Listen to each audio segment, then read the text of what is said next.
Oublie ce qu'on t'a appris. Oublie les sermons. Oublie les icônes dorées et les prières murmurées dans le noir. L'enfer n'est pas un mythe. Il respire, il hurle, il attend. Et au fond de ce gouffre brûlant, ils sont là. 7 entités, 7 dieux déchus, 7 princes que l'Église a tenté d'effacer de toutes les mémoires. Mais aujourd'hui, la vérité remonte des abysses. Et une fois que tu l'auras entendue, tu ne dormiras plus jamais comme avant. L'enfer est, sans le moindre doute, un lieu de douleur, un royaume de feu, de cris et d'éternelle agonie. Ce n'est pas une métaphore, ce n'est pas une simple menace, c'est un lieu réel, palpable, vivant, ou plutôt grouillant de mort. Là-bas, il n'y a ni repos, ni lumière, rien d'autre que la souffrance, distillée dans chaque seconde, dans chaque souffle empoisonné. Les âmes des pécheurs y sont jetées, brisées, mutilées. Et pourtant, elles ne sont pas seules. Dans les tréfonds les plus obscurs de l'abîme, les damnés ne gémissent pas en solitude. Ils partagent leurs tourments avec des entités si anciennes, si corrompues, qu'aucune langue humaine ne pourrait exprimer leur mal. Ces créatures ont des noms, gravés dans les recoins les plus impies de la tradition chrétienne. On les appelle les princes de l'enfer. 7 figures, 7 seigneurs, 7 incarnations pures des péchés capitaux. Parmi eux, Belphégor, démon de la paresse, règne sur des royaumes calcinés de cendres. Autrefois archange nommé Baal-Péor, il ne choisit ni Dieu ni Lucifer lorsque la guerre éclata dans les cieux. Il ne combattit pas, il observa. Et pour ce silence, il fut précipité dans le gouffre. Là, enfoncé dans un trône d'ossements immobiles, Belphégor inspire l'inaction, la torpeur, l'effritement de l'âme. Les damnés qui tombent sous son regard perdent toute volonté de vivre, toute étincelle de révolte et finissent par fusionner avec la pierre même de l'enfer, prisonniers de leur propre abandon. Azazel, lui, est le feu de la colère. Déchu dès l'aube du temps, il n'hésita pas, comme Belphégor. Il choisit la révolte. Il suivit Lucifer dans sa chute. Mais avant cela, il connut la chair humaine.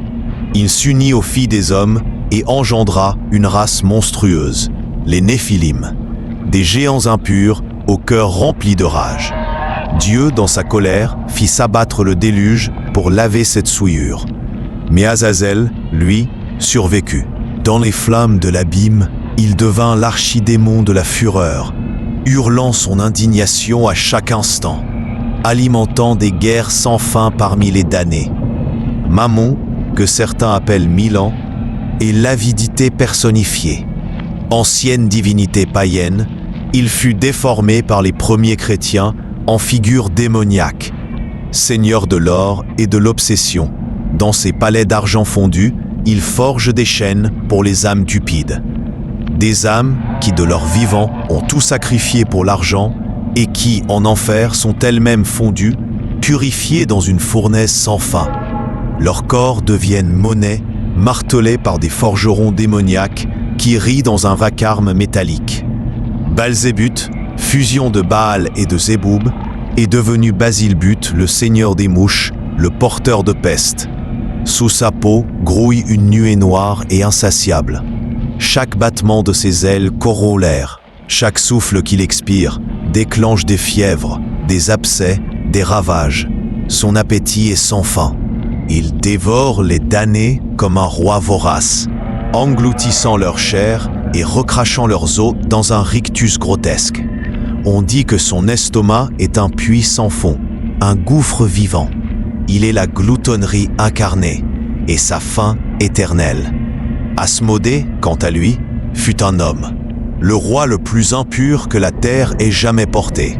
Roi de Sodome, ville de luxure, de décadence et de souillure.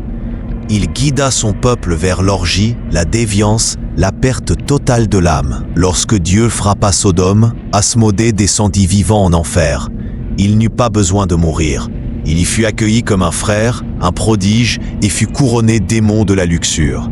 Depuis, il règne sur un empire de désir et de chair brûlée, où les damnés se consument dans un plaisir infini, qui devient vide douleur. Car en enfer, tout ce qui donne envie finit par dévorer.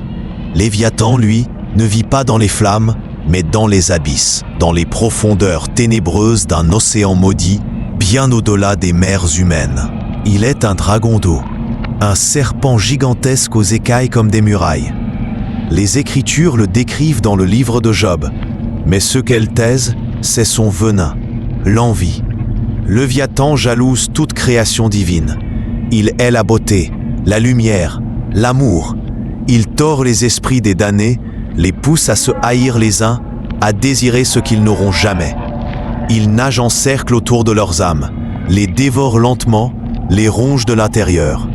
Et puis, au sommet de cette pyramide de souffrance, trône Lucifer, le plus beau, le plus orgueilleux, le premier, l'étoile du matin, celui qui refusa de se prosterner, celui qui osa défier Dieu lui-même.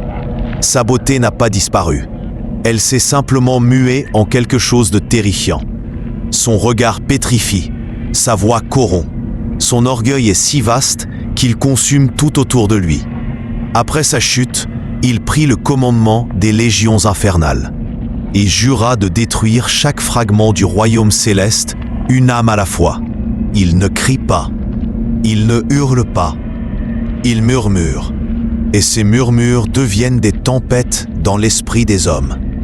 Lucifer ne dort jamais. Il attend, lui et les autres princes. Ils ne sont pas figés dans leur tourment. Ils complotent, ils rient, ils tissent des fils invisibles entre les royaumes, corrompent, infiltrent, séduisent. Ils attendent le retour du Christ, le second jugement. Car à l'aube de l'Apocalypse, ils se lèveront. Avec l'Antéchrist à leur tête, ils envahiront la terre. Leurs armées de damnés, de monstres, de pestes, de flammes et de ténèbres s'abattront sur les vivants. Il ne restera ni prière, ni croix, ni pardon.